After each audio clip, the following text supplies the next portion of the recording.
Yeah, Rapradar Podcast, Elliot Wilson. B-Dot. B-Dot, what's up, baby? Feeling good, man. Feeling good because we know these guys from way back, man. Long time coming. I guess you could say they're pioneers are helpful in this Rapradar thing. Wow. Right?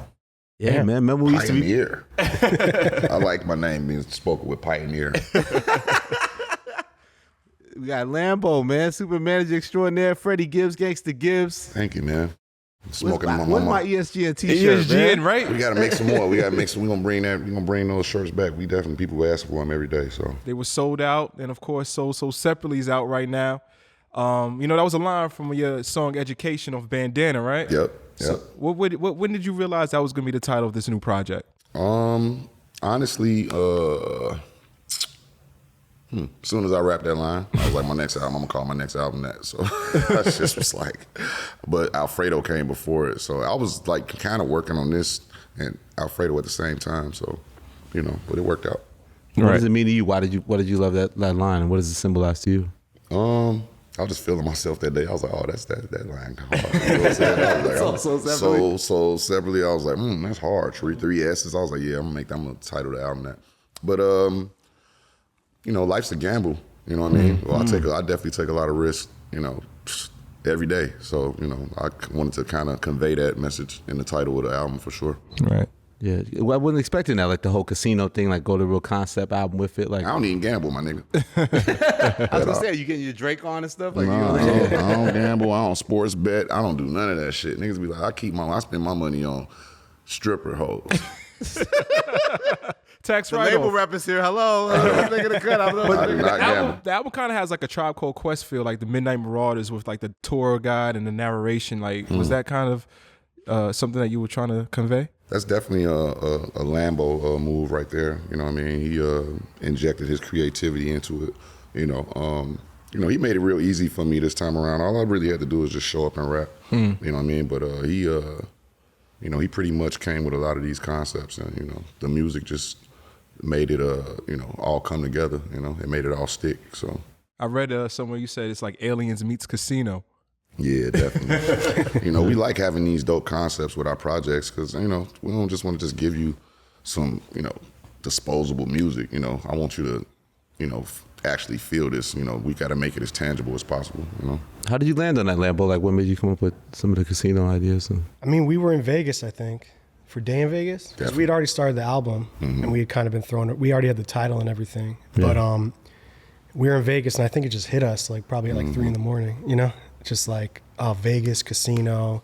We had talked about like an Illuminati, like selling your soul type of thing, you know, with UFOs and Vegas and Area 51, and it kind of just all came together. Yeah. And like you said, the Midnight Marauders thing, that was definitely something we thought about, more of like paying homage, but also it was like Aquemini and AT Aliens, and it's like kind of just being kids of the 90s. Yeah. We're used to like albums being experiences, and I feel like as time passes, that gets more and more lost as it's all very digital and like first week it's over. Yeah. So I think like we wanted to give people like a world to like kind of reside in, almost like a movie. You know what I mean? More so than just like an album. I was wondering, coming off, like you said, these sort of classic albums with Madlib and then Alchemist, like now you're doing this major label thing. It's your album. You're not doing one producer. Like, to find that sort of structure of what the album was going to be, like. And you know, you teased it took 3 years in some sense, so that by that skit at the end, like what was that journey like putting this album together for you? I mean, the whole thing was a journey. I had to make those albums to make this one. You know, if I didn't make Pinata, Bandana, and Alfredo and all of that, then I wouldn't have been able to make this, because those, you know, taught me a lot of lessons along the way on, you know, how to make a classic album. So I was like, all right. One thing I had to do was I had to kind of like, I had to shake the stigma of that I could only like make a classic album with one producer. So that was my goal, you know what I mean? But like I said, those albums, you know, trained me to make this one. So it all like, to me, you know what I mean? It's just all coming full circle with Triple S. I think this is the best album I ever made, you know what I mean? Like I said, not taking nothing away from nothing that I did in the past, but I think, you know, it ain't a lot of guys that like make they best projects like this late in their career, you know? Yeah. You've been on the independent circuit for years, you know, like this album's been released through Warner. Like, what made it so attractive? Like, what was so attractive with doing business with them? It was Norvay for the most part. You know what I mean? Shout out to Norvay. He really put that play together, you know, because, you know, me and Lambo, it didn't really, you know, make a difference, you know, to us, like how it was coming out, you know, it kind of did, but it didn't, you know. We got Grammy nominated, you know what I mean? Like, just us doing us. So, you know, it don't really, I think the key is just, you know, just making a product and working with good people. And we work with a lot of good people over there, and, you know, we formed a lot of good relationships. So it worked out for the best. You know But Lambo, I know you had a lot of aversion towards labels in the past, right? You even gave A&Rs a new meaning. Oh, alcohol in restaurants. I don't think it was an aversion so much as like we're so used to doing it ourselves. Yeah. And we kind of figured out our own way to do things, and we realized we were doing it at the same level as a lot of people that had these big deals.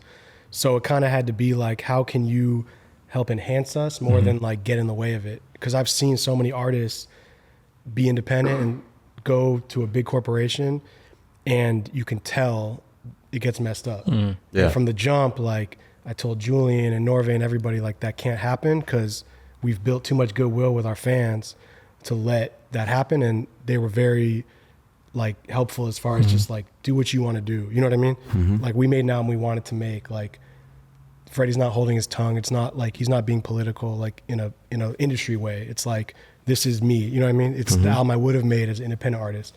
Maybe I have more budget now to make it, but that was super important to us. So you said A&R's alcohol in restaurants. What do you mean by that? I just, you know, I mean, like, what are A&Rs doing these days? They definitely are finding talent and signing it. But They're just taking you to dinner. They're taking you to dinner and they're taking you out to drink. So. You have had some nice dinners, Freddie? Oh, hell yeah. Shout out to lobster Norvay. tail? Oh, Oh, we got to say, if someone puts that on a T-shirt, rapradar, Benjamin Lambert, Freddie Gibbs need like a percentage. Yeah, man. Alcohol in restaurants. It's on the record. I got that. It's on the record. You know, you guys had a lot of success, like I said, on the independent circuit. And I even read in Rolling Stone, Fred, that you felt like you compare your career to the boxer Marvin Hagler, right? Yeah, definitely. Like, why is that? I was watching a documentary on Showtime with was it like Four Kings or something like that? Yeah, I with forgot the name. Duran and Sugar Ray. Yeah, and Tommy like Jones.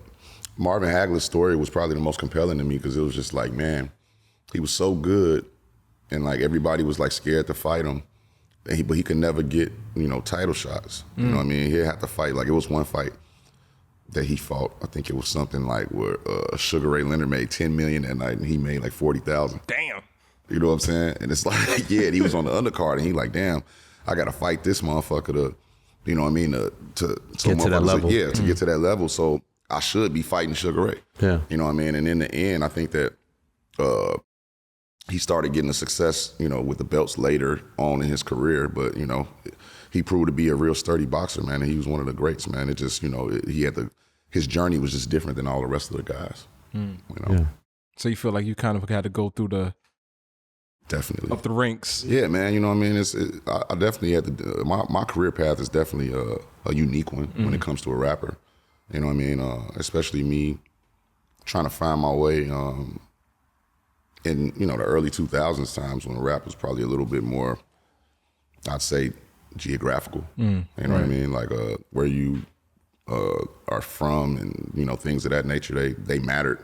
Right. You know, and I'm from a little ass small town, so it was just like, you know, now, you know, you can be a superstar on the internet. I don't even know where rappers be from now. They from the internet.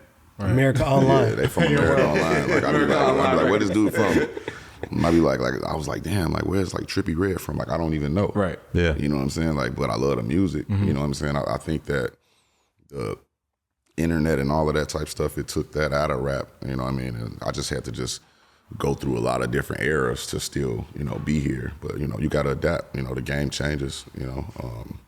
The way we package the music changes, the way we sell it, the way we, you know, bringing it across, the way we present it, like everything goes through a cycle, you know. I think right now we in a high volume shooter era of rap, you know. And it's like you damn near got to put a lot of music out there, you know, to satisfy the beast, you know. But you took it back on Space Rabbit up. You said, I remember when I used to want to be in G Unit. I did. I was like, yo, how could I get in the G Unit? You know what I'm saying? Gary, Indiana. You don't have anybody for Gary, Indiana. Yeah, man. Where do I apply? Yeah, where do I apply? How do I do this? You know what I mean? That was like, I mean, you know, that was a real inspiring time. That was when I first started rapping in that era. So, you know, like I said, I always got love for 50 Cent because he definitely inspired my career. You know what I'm saying? With his, it was he one of my favorite rappers of all time for sure. Do you think he sounded like Buck at that time? Hell no. I don't think I did. I think that probably because we maybe was a little country. You know what I mean? They probably heard that when I talked the rap, but I don't think that I ain't sound like I was from fucking Tennessee, nigga. You know what I'm saying? So I was just like, God damn. I mean, I know I got my family down there and shit, but I was like, nah, I don't sound like them country ass niggas.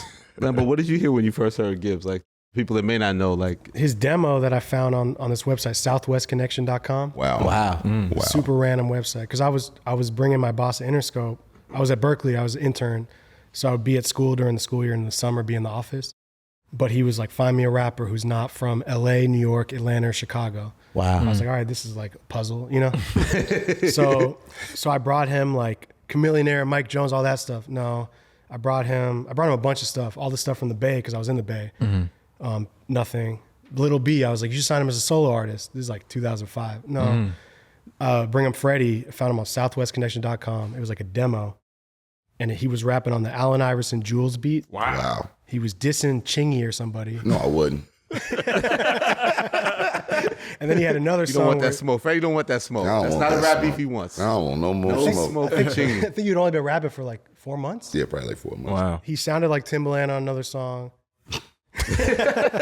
But there was like, but I was like, damn, he could really rap. He was like super lyrical.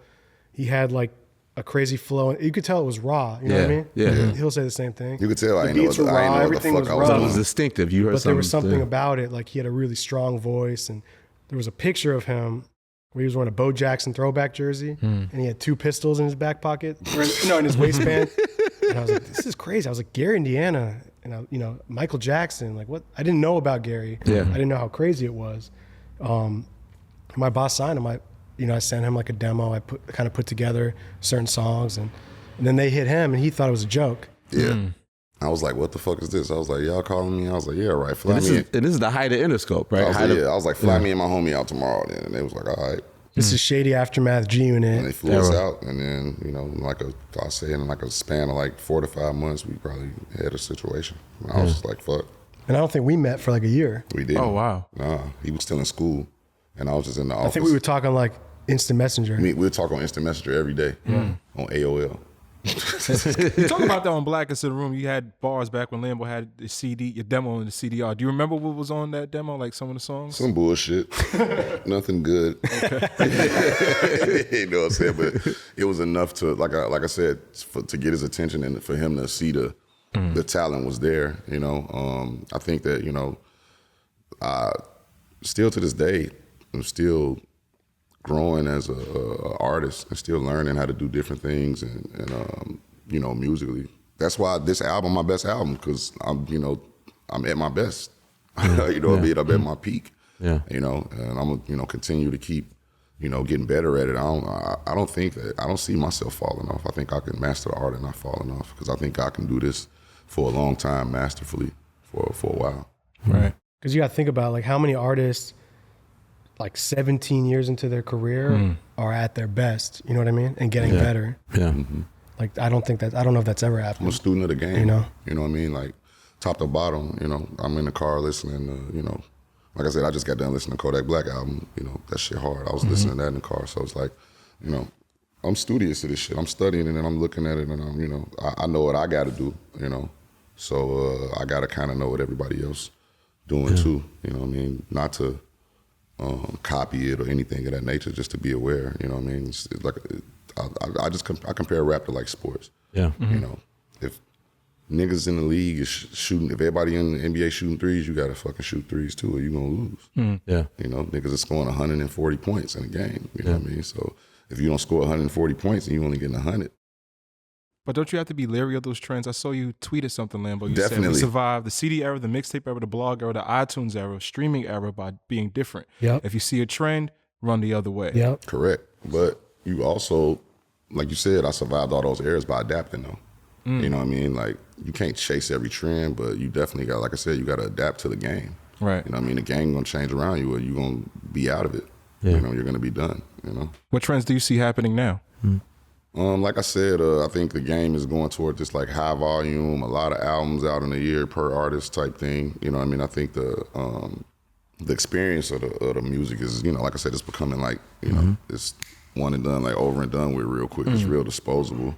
You know what I mean? So to combat that, I think that you just gotta just have like, you know, dope, you know, like rollouts and things of that nature that make the project an experience.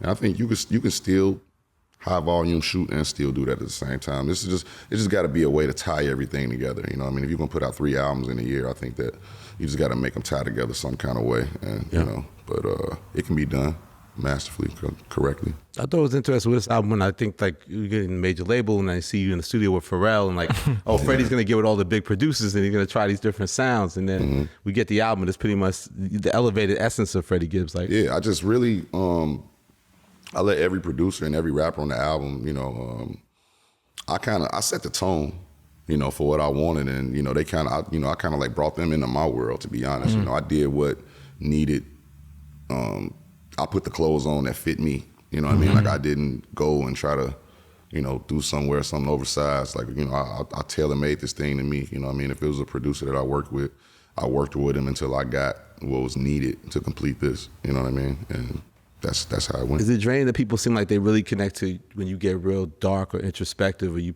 know, bare the pain of soul and go through the tough, you know, talk about tough times or talk about tough betrayal and experiences like that in your music? I feel like that's like, to me, some of your strongest content. Yeah, definitely, man. You got to dig deep. You know what I mean? Like I said, you know, you got to give my life like an open book, man. You know what I mean? And the shit been open for years, so I just might as well just like, you know, let it all hang out on the record. You know, this thing is therapeutic for me. So that's you know, of course I use it to make money, but it's also, you know, it's good for my soul to let these emotions and things out through the music. You know, is it hard to listen to back on it? Hell no, I was just bumping my shit on the plane. A girl asked me the other day, she was like, "You don't be feeling weird listening to your own shit?" I'm like, hell no, turn that shit up. Stream me. But I thought that was a hard line when you said a lot of shit that broke my heart, but it fixed my vision. Yeah. That's the powerful line. Yeah, that's just a part of growing up. You know what I mean? Like, you know, you're going to see a lot of things that, you know, might hurt you a little bit, but, you know, it's helpful at the same time. Yeah. I saw that you said you were in a dark place recording this album too, right? Yeah, definitely, man. Yeah, for sure. Definitely. I was going through a lot. I was having a baby. My daughter right now, she about to turn 2. So that was going on like during this time, and it was like totally unexpected. So it was just like, shh, you know what I mean? Like, damn, I got another baby.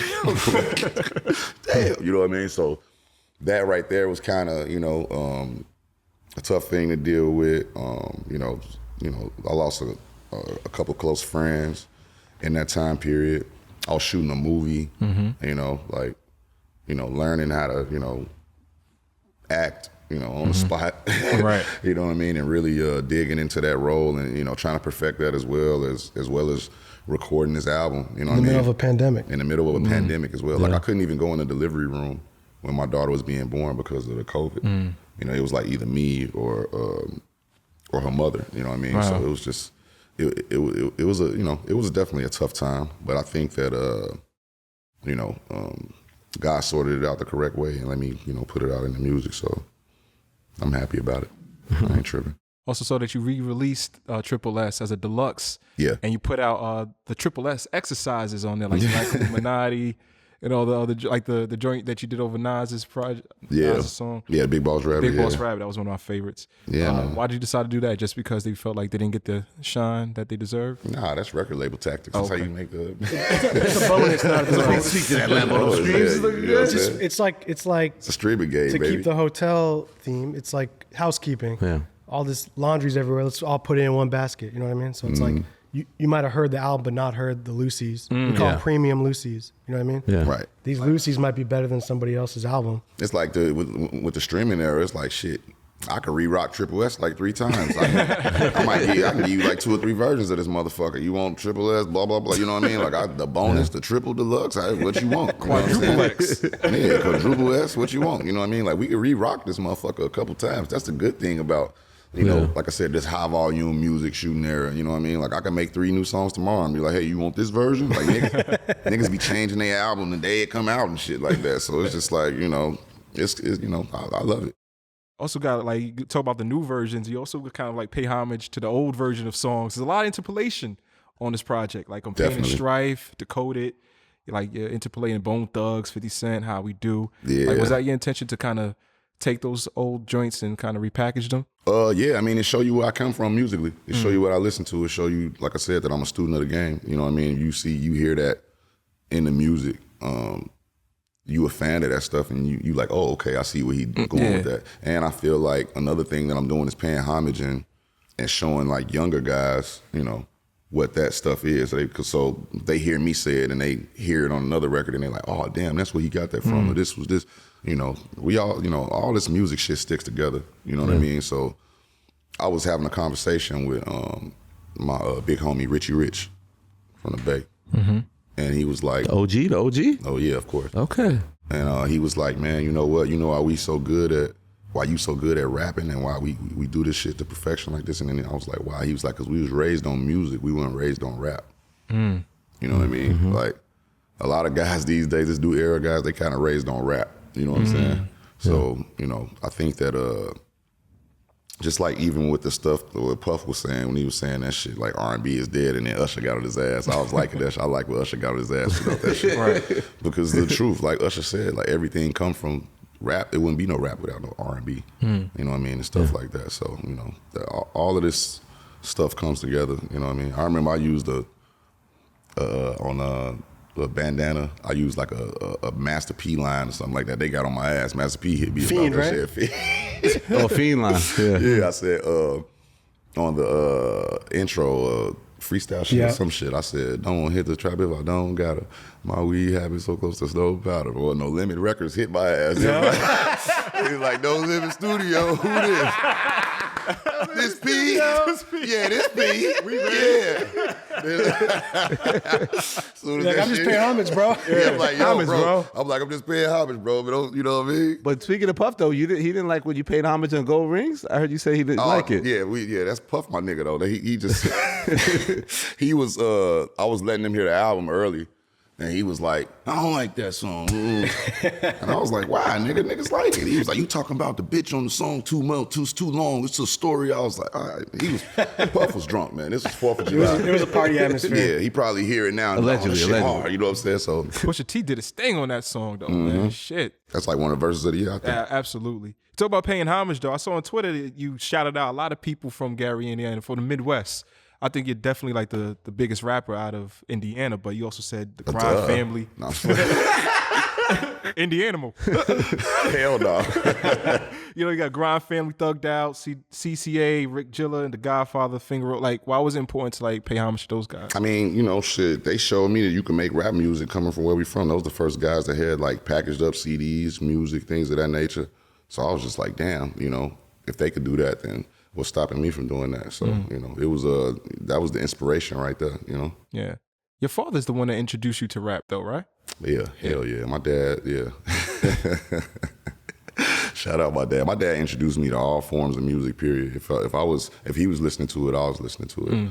But yeah, really gangster rap for sure. Like that nigga was bumping Ghetto Boys, Ice Cube, Kill That Will. That was probably like that nigga favorite tape. That nigga was bumping that shit every day. I'm like, why the fuck you keep listening? Why you keep listening to this shit every day? Damn. And we was bumping Ghetto Boys. That was like the first tape that he got me. I had a little Walkman. Damn, I'm showing my motherfucking age. Yeah. Nigga, I had a Walkman, a Discman, I had a motherfucking Zoom.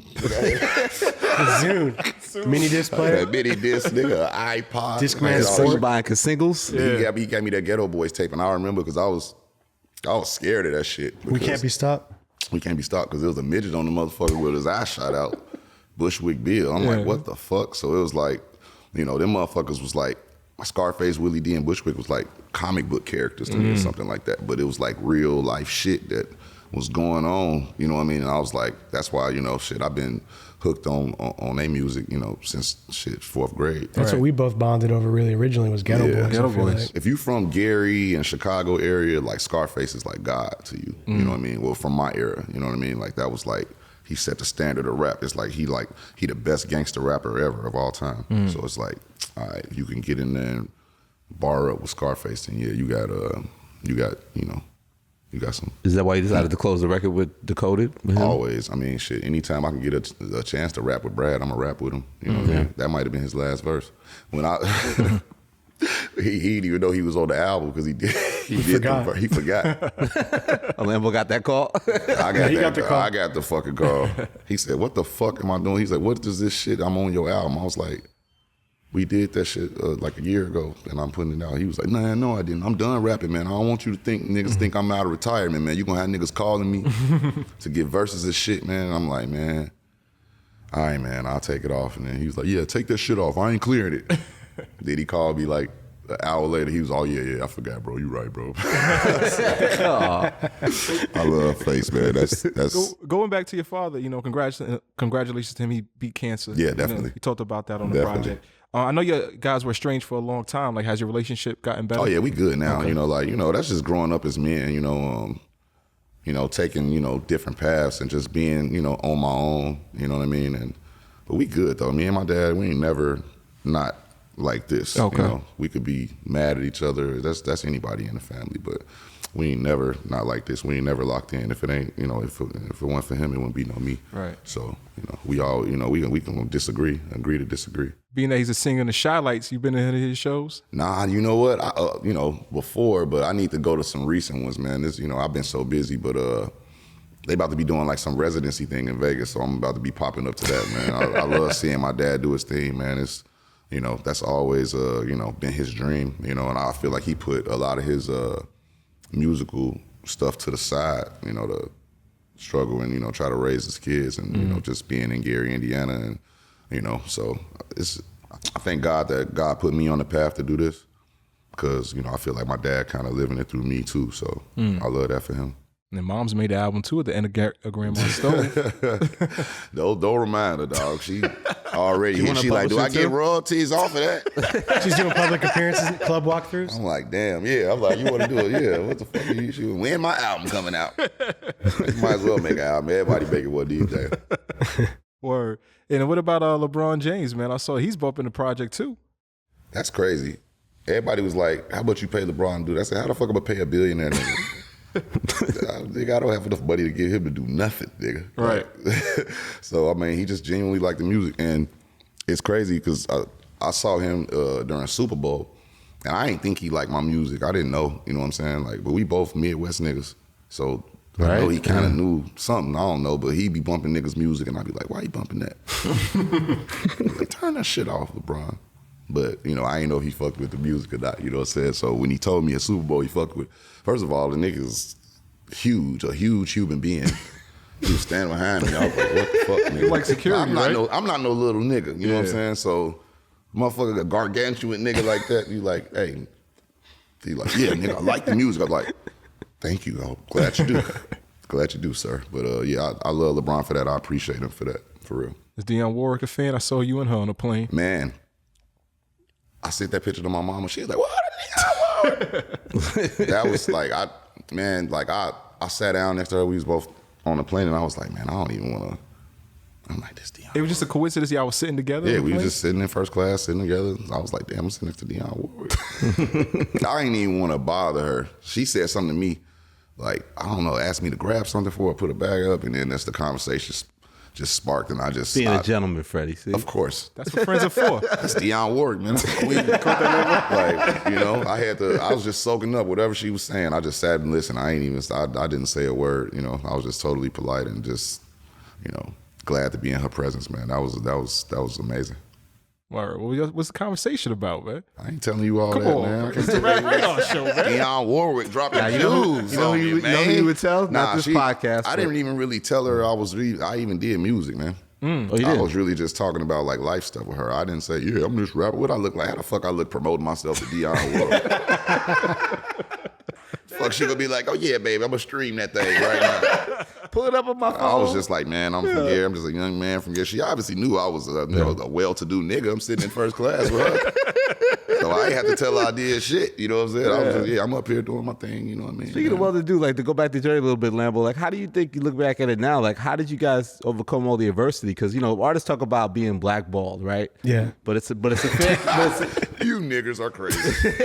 Blackballed. What the fuck? You are looking at the blackballed. I was gonna say, like Freddie Gibbs and Lambo have claimed they were definitely blackballed in this business, but you overcame it. Like I think I don't even know if we was blackballed. Yeah. I just think just certain niggas in position just didn't like us, and that's fine. You know what I mean? You don't gotta like me as long as you respect me. You don't even gotta respect me. Like Kodak Black said, just don't disrespect me. Goddamn it. You know what I'm saying? So it is what it is, man. I don't regret none of the things that we had to do to get where we're at. You know what I mean? Because it made us smarter. It made us better businessmen. We know a lot of things that people that took a different route don't know. Yeah. You know what I mean? Yeah. And they might know things we don't know, but it's like we kind of off-roaded a little bit. You know what I mean? And it's all about timing. You know what I mean? Like, nigga, it's my time. You know what I'm saying? Like, you can't. We weren't ready 10 years ago. I was gonna say, you look back at it, you thought you were ready, but you weren't When he ready. was on the freshman cover, if he had gotten some deal back then and we had to put out his debut, we wouldn't have known what to do. I was still working at Stone's Throw. He was still doing whatever he was doing, and we were running around like trying to get people to pay attention. And it's like, I feel like as time passed, a lot of people fell off, a lot of new people popped up, and like we kept going. You know? Like that low and slow, like it's like there's a lot of fast food restaurants, but we just kept cooking, kept fixing our recipe, and then here we are. And it's like, it's just time people were ready for it now. They weren't ready for it back then. Is that the thing about perspective? Like even the way you talk about Jeezy now and how you reflected on that. Like is it just time and perspective that now you look back at it and you're like, okay, I was angry, but I understand why I was angry. And I was like, what the fuck was I doing? You know what I mean? Like, during that, I regretted that shit the whole time that was going on. You know, like who want to be in like in adversity with one of their favorite rappers? You know, like this is a guy that I look up to, highly admire. You know, I didn't want to be and have an issue with him at all. I ain't want that at all. But at the same time, I ain't want to be a bitch.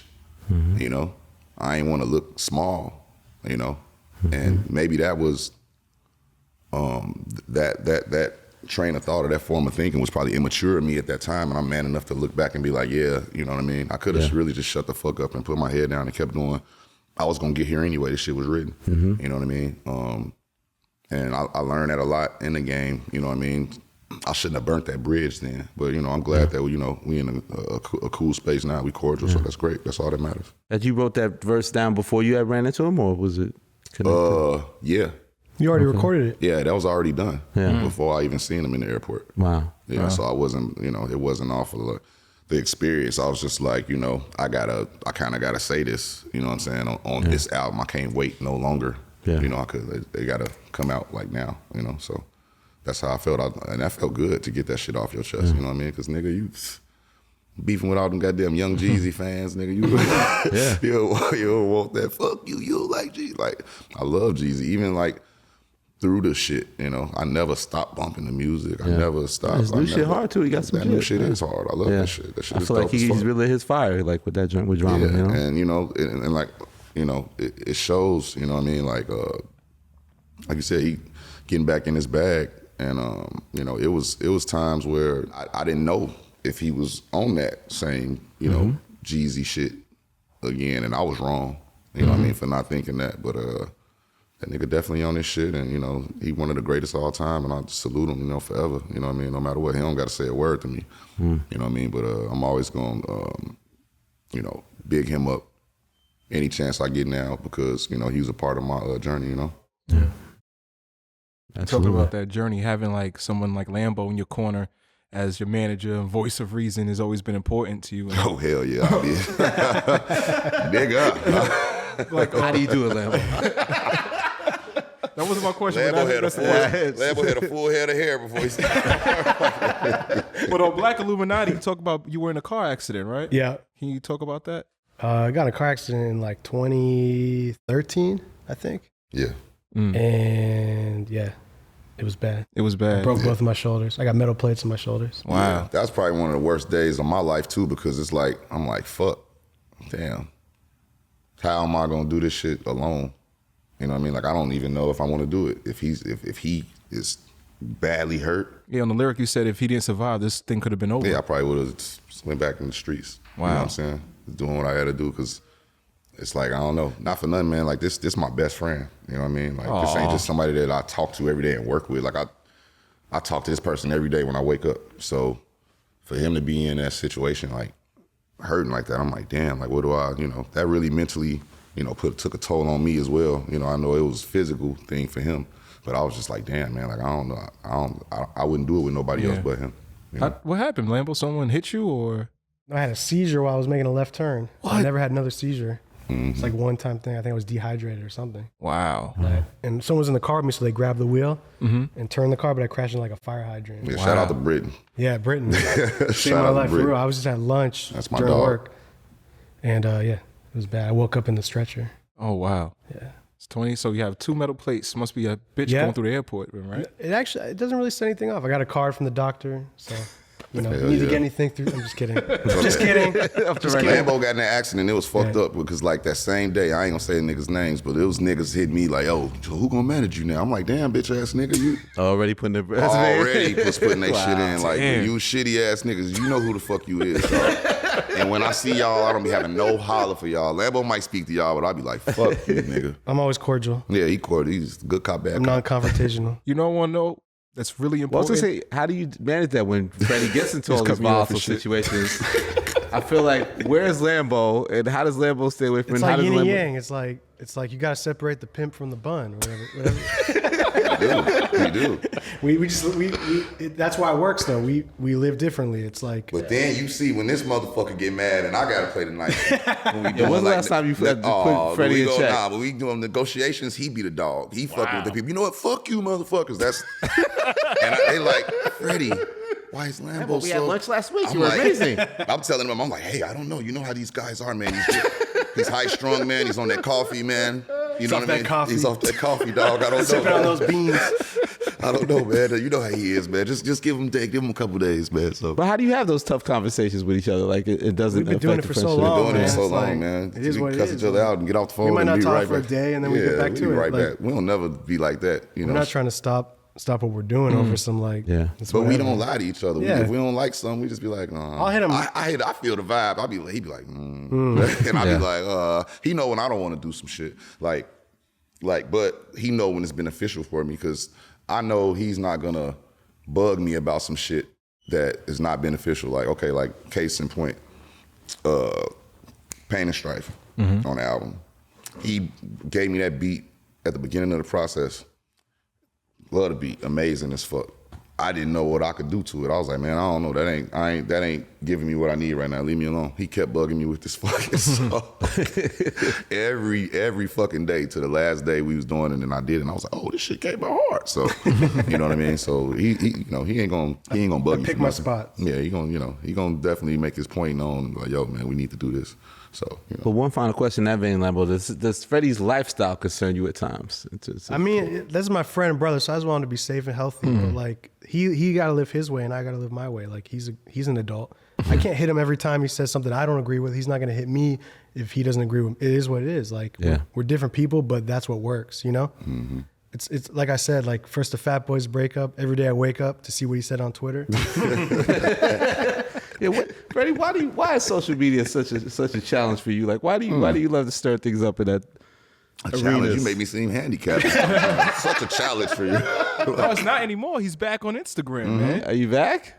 I got my Freddie Gibbs back. Amazing. No one's ever got an account back besides you, Freddie. Zach Fox. Oh, okay. Yeah, and Zach he's Fox. worse than me. Yeah. Shout out to Zach Fox. You are a fucking treacherous dog on social media. And he's a bad they influence. fuck with me, and they let you get your shit. That shit crazy, man. I've been in Instagram jail for 3 years, dog. Like, let me out. Was it CIA that did it? That made you get back on?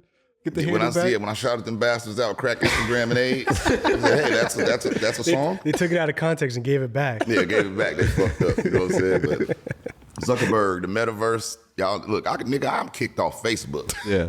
But do you consider yourself like you don't think you're a troll, right? You just like to have fun with these mediums. Yeah, I be like to have fun. You know what I'm saying, and like make jokes and shit. Freddie's a comedian. Yeah, it be funny shit. Niggas get mad, and I understand it sometimes. You know what I mean? I get it, but you know, it's me. I'm not gonna stop being me. You know what I mean? Like, it's certain shit I draw the line at. Like, I ain't gonna talk about your kids or your, you know, no shit like that. But like anything else, ain't nothing off limits, man. Cause do you feel like most rappers won't do that? Is that also part of it? Like you'll crack on somebody because like most rappers But I can don't do take that. it. If they make a joke about me back, I'll be like, okay, hell yeah, that was Freddie funny goes as to the fuck. roast battle Oh, at the Comedy Store. Yeah. Everyone's roasting each other. Yeah, I don't give a fuck about no shit like that. Sometimes I'll hit him and be like, you know, not everything's a roast. You know, motherfuckers just take themselves too seriously nowadays. You know what I'm saying? Rappers, everybody just like too like, you know, why so serious? That's just, I'm like, why? Like, you know. yeah. Okay. If y'all want me to be the villain, I'm the easiest motherfucker to beef with in the rap game. It's like motherfuckers like to use it for promo because they know I'm gonna say something back to their motherfucking ass. You know what I'm saying? And I don't give a fuck. You know what I'm saying? Because like, I love everybody at the end of the day. Man. We've always found you to be a nice man. I love everybody, man. You know what I mean? We all, you know, young black men being prosperous, doing what we got to do, you know, in this thing. And it's going to be disagreements and discrepancies, you know, along the way. I hate when it get violent, you know, because niggas die and stuff like that. I don't love that end of it, you know what I mean? But at the same time, I don't go around perpetuating the violence, you know what I'm saying? I think that, you know, a lot of that come my way because, you know, when you this, that, and the third, you know, everybody want to see it. They want to test it. They want to see it in 3D. You know what I mean? Like, and like I said, I hate that end of it, but in this thing that we doing with rap music and this whole hip hop thing, like, man, this shit is very, very dangerous. You know what I mean? It's a very dangerous profession to be in. Yep. You know what I mean? This shit is like, shit. We just had another death. You know what I mean? Yeah. R.I.P. Takeoff. Like that's sickening. You know what I mean? To see, you know, somebody that, you know, made something of himself, made a Hall of Fame rap career. Sir. You know, and he can't even celebrate it no more. You know what I mean? All because of some petty shit. Yep. You know, and you know, I just look at that situation and look at, you know, a lot of the situations that I've been in and overcame. You know, that could have easily, you know, been me. You know what I mean? Like, look at, and the fuck part about all of this shit in this rap game is it's like you got two choices with this shit: embarrassment or death. Now, with that incident that just happened, if somebody would have beat him up or something, maybe took a pieces of his jewelry or something like that, y'all niggas would be making memes about that nigga today. He whoop whoop whoop. Oh wow, academic. Oh shit, look at him. He got robbed. He's this. It'll be a fucking meme. But he died. Oh, you know what I'm saying? Like it's like, nigga, embarrass the fuck out of me, because I don't want the death. Right. You know what I'm saying? But as a motherfucking rapper, as an entertainer, especially as a rapper, that's the two fucking choices you got. Embarrassment or death. You know what I'm saying? Because if you would have gave it up, y'all would be laughing at him. If PNB Rock would have just gave it up, y'all probably would have been laughing at him. You would have been calling him a sucker, a bitch. You don't know what the fuck that shit do to a nigga's psyche. When you got to get up every day on social media and look at that shit, that you think he a bitch. Yeah, it's trauma. It could be trauma. What the fuck you think he might do after that? He might hurt somebody. Or go out there and get hurt again.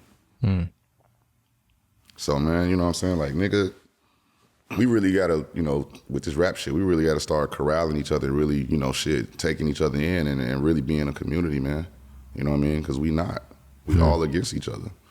We our own fucking worst enemy, dude. I feel like rap's a genre where we don't celebrate longevity. We don't. Like in rock music and other genres where it's like, it's great to be Neil Young or Bruce Springsteen or somebody. Like it's cool to be old. You know what I mean? But in rap, it's like you're popping, and when you're not popping, it's like you're done. You know what I mean? But why can't a rapper be doing stuff till they're 70? You know what I mean? I see you on tour with the Gorillas now, right? I'm about to.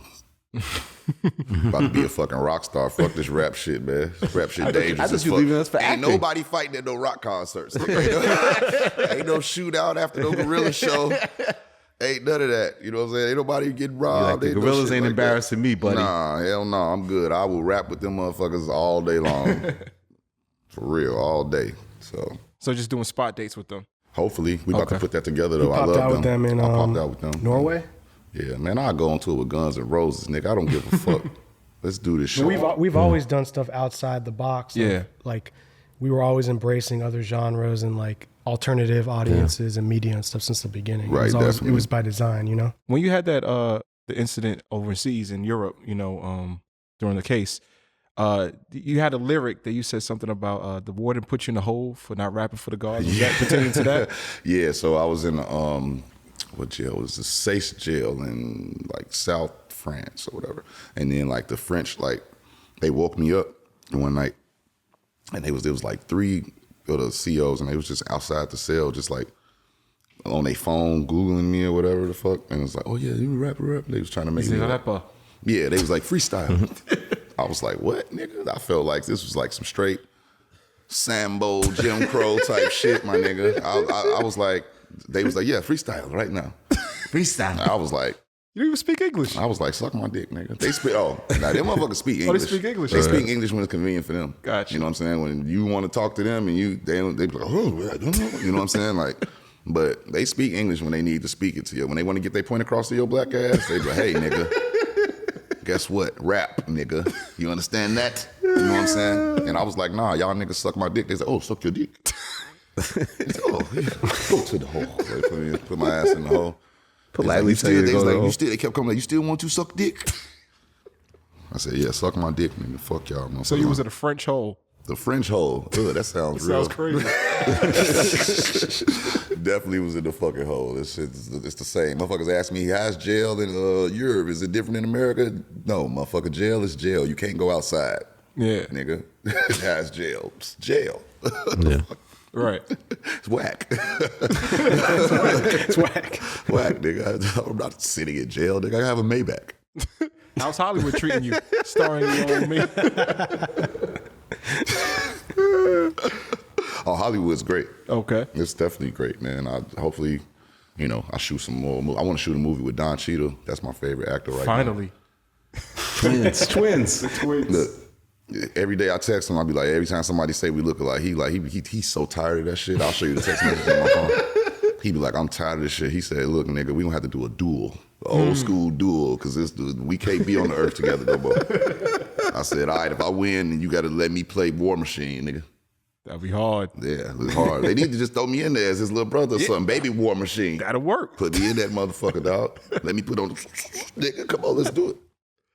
I think it'll work. But you definitely are a changed man, though, Fred. I was surprised to see that you're reading now, too.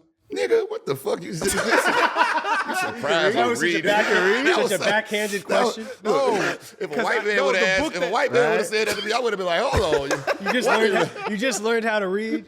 Yeah, what in the Jim Crow shit is we on in this shit? I bet. I see you reading now, nigga. Smoke crack. Bastard to let you. I see his Lambo to let you read.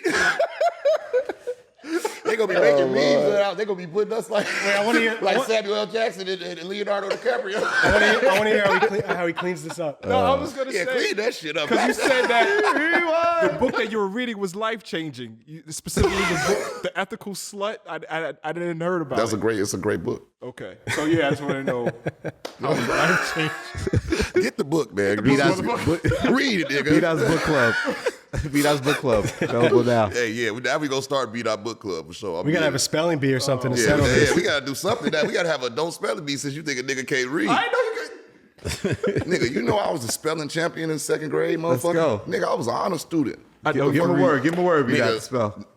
Oh, nah, don't fuck me up. Mississippi. What's a what? Mississippi. Mississippi. Nigga, no. There's a lot of S's in that motherfucker. I ain't about to fuck that up on camera.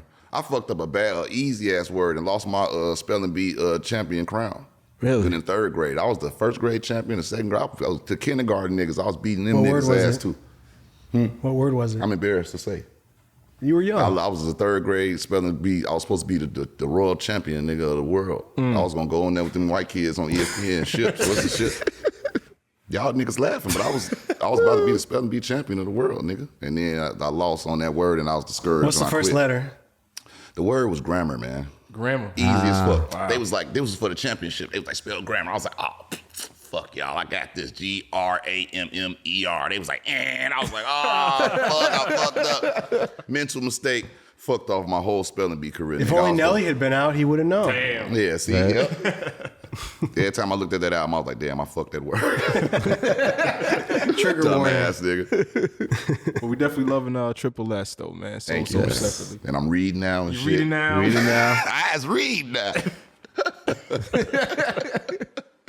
I'm done. Goddamn B-Dot. Cancel B-Dot for that one, man. What are the Jim Crow shit we got going on? He's gonna take it to his buddy Joe Rogan's podcast, man. Oh, man, you know what, B-Dot, my album, I got the best album out right now, but you didn't put me back on your list. Oh, let's go. What's going on with your list, B-Dot? How's The your list is coming coming along? out. Not out yet. Yeah. I should be number one on that motherfucker December. again. I had you as in 2020 the number one Number rapper. one. Yep. Nah, Very I'm telling you. controversial. It was controversial. A lot of people. Wait, you hated gave me him for number it. one that I year? gave Yeah. him number one Oh, yeah, in they were 2020. mad. Yeah. I was studying the Clubhouse conversation, seeing who in the industry was dissing us, because people would be like, "I thought he was a comedian." He's Really, not even a rapper." B-Dot list got me a lot of beef. Yeah. Really? Yeah. What did I do? Made a lot of niggas not like me. I think Oh, it got you a man. lot of beef, but it also got you people paying attention too. It was a Yeah, combination. I loved it. I love it all. It was Come on, great. nigga. I'm Nah, like, I We used, to Okay. lurk, we used to lurk in those combos and take notes about who's talking.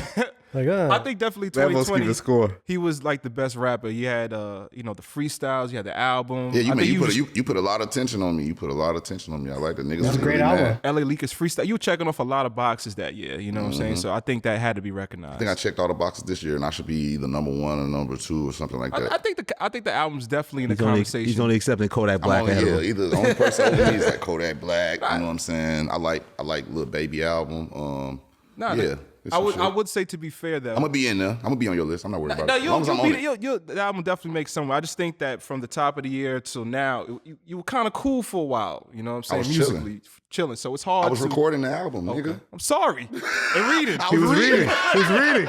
he was learning how to read. Learn how to read. I was learning how to read. He was studying.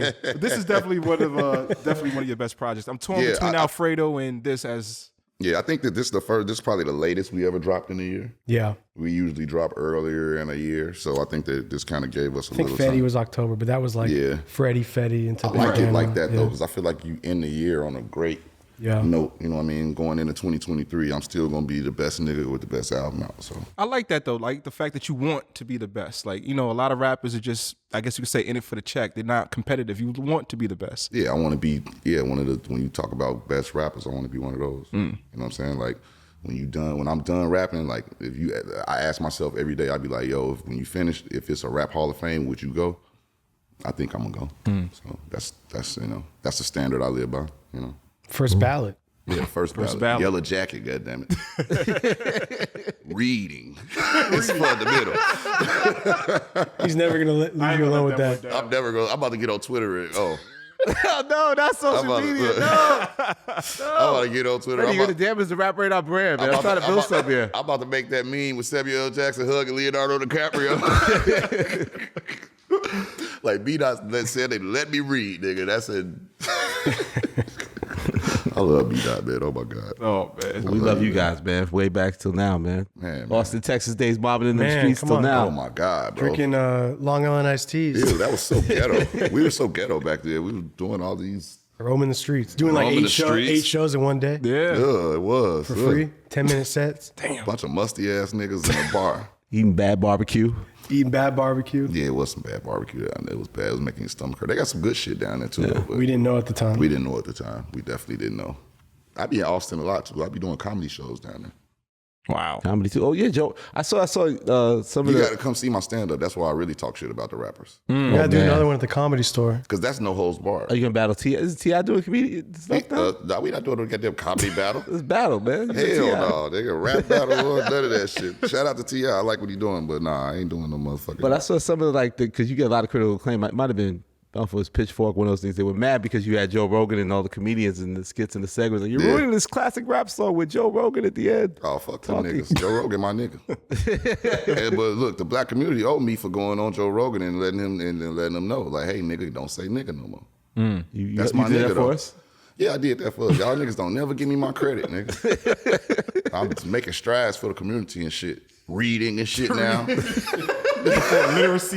Toward literacy. Yeah. I just upped the black literacy percentage. Thank you. We should launch rapradar. Yeah, Rapradar. Book club. Yeah, Rapradar podcast. Rapradar podcast, Come on. man. We'll read a book and talk about it. Yeah. The Catcher in the Rye. Yeah. To Kill a Mockingbird. I love it. Basic ass books. All right, Well, thank guys, you I guys. appreciate you guys coming Yeah. through and sitting with us. I Man. appreciate y'all having us, man. Lambo. So separately, stream that shit now, man. Definitely. Please Yeah. do that right now, man. We need it. Rapradar podcast. Yeah. Read, motherfucker. Read now. Reading is fundamental. You're reading now.